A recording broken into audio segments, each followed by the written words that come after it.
We know him as the architect of the cosmos, the master strategist of the Gita, and the king ruling from the golden city of Dwarka.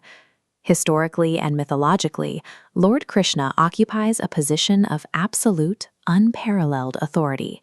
Yet, throughout thousands of years of art and scripture, the sovereign of the universe ignores the traditional symbols of power.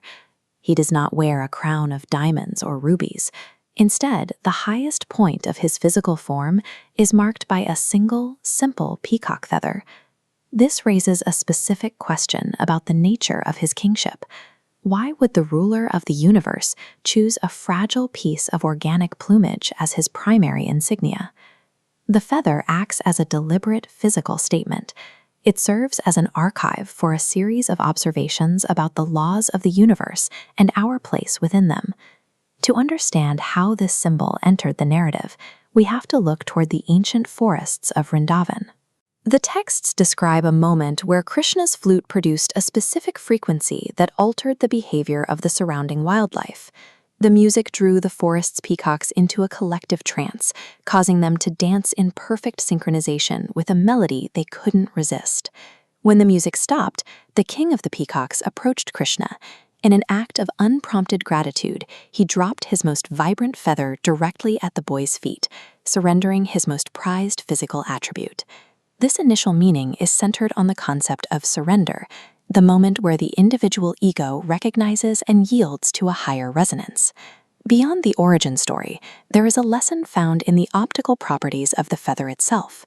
When you look at the eye of the plumage, you see 7 distinct concentric color bands organized in a single unified circle.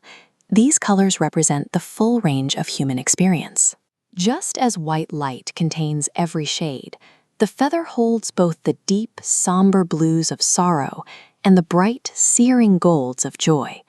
These opposites exist in the same space, required by one another to create the completed image.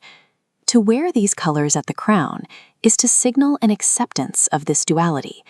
It suggests a mind that views every variable of existence, success and failure, union and separation, with the same level of calm.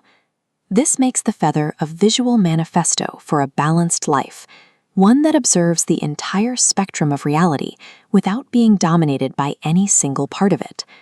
The final meaning of the feather moves away from the mind and toward the concept of unconditional love, a state personified by Radha.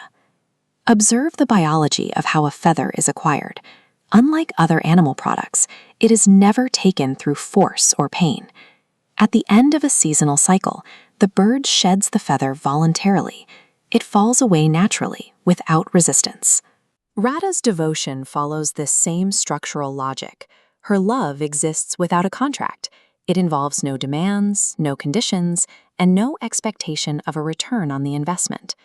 By placing this specific symbol on his crown, Krishna creates a spiritual hierarchy. He positions the selfless devotee physically and symbolically higher than God himself.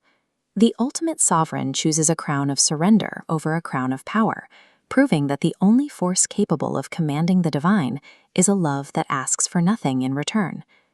Does this change your perspective on this ancient symbol? Share your thoughts in the comments and send this video to someone who might appreciate the history behind the image.